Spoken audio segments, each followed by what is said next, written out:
Welcome back to geometry. This is our second part of the video on areas of regular polygons. These are just some additional examples of finding areas of regular polygons. So recall our formula to find the area of a regular polygon is 1/2 perimeter times apothem. So here we have a nonagon. Nonagon has 9 sides, and its side length is 8. So 1/2 perimeter times apothem. The perimeter would have to be 9 times 8, or 72.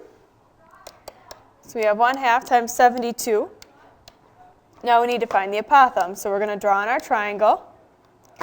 If each side length is 8, that means this triangle has a length of 4. Here's our apothem. To get that angle, we'll take 360 divided by 9, because there are 9 sides, to get 40. Then we divide that by 2 to get 20 degrees. And then 4, with respect to the 20 degrees, is our opposite side. Our apothem is our adjacent side, so we will use our tangent function. So we'll say tangent of our 20 degrees is opposite 4 over adjacent A. To get A alone, we'll times both sides by A. So now we have A times the tangent of 20 is equal to 4. And then to get A alone, we will divide by the tangent of 20. So if we take 4 divided by the tangent of 20, we get about 10.9899, which is about 11.0.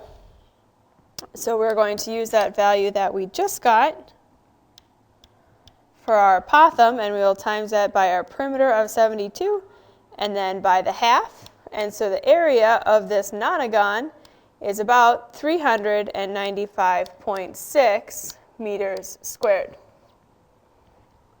Okay. Taking a look at our second example on here, notice we want to find the area of the shaded region. So we are going to take the area of the circle and we are going to subtract off the area of the square. Well, good for us, we know the radius of the circle is 12. So the area of the circle will be pi times 12 squared. Now we want to minus off the area of the square. So to do that, we can certainly do 1/2 perimeter times apothem.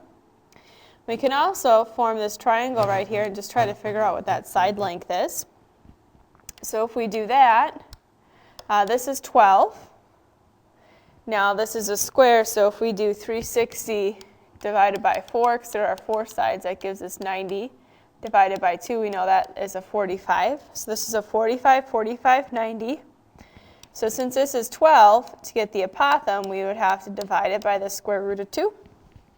So 12 divided by the square root of 2, which is about 8.48 or 8.49.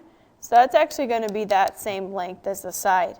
So this here is about 8.49. This here is about the 8.49 as well. So to get that whole length, if we just times that by 2, the length of one of these sides is about 16.97. And then to find the area of the square, you have to take the length of the 2 sides and times them together. Now, if you just use your answer button and square it in your calculator, you're going to see that you actually get a value of 288.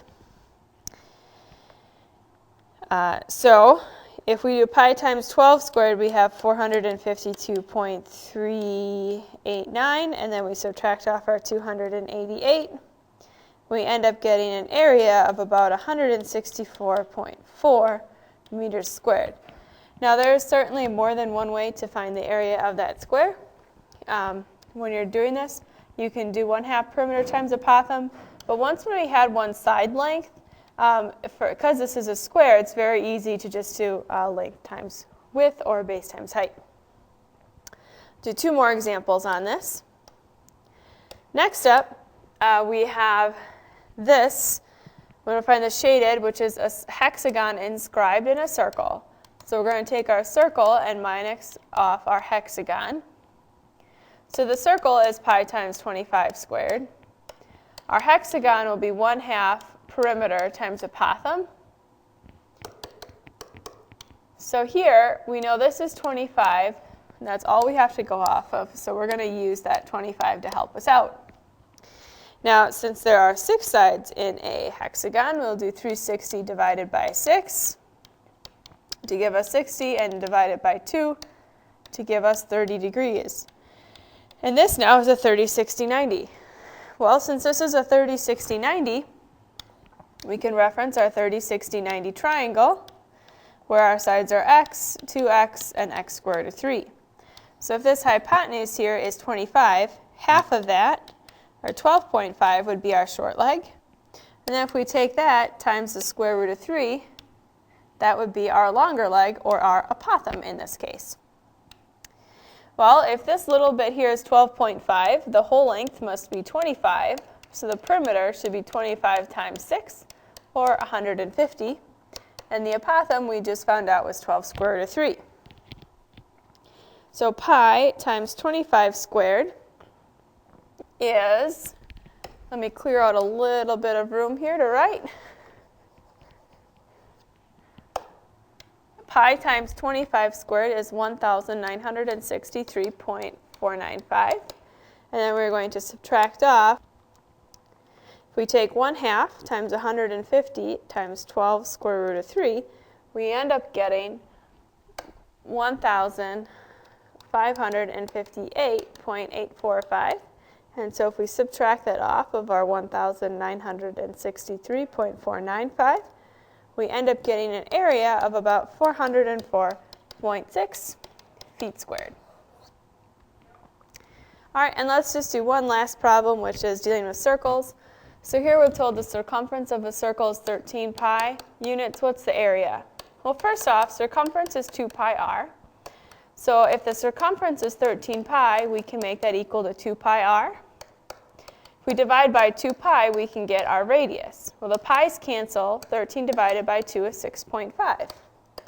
So then the area of the circle is pi r squared, or pi times 6.5 squared, which ends up giving us an area of about 132.7 units squared.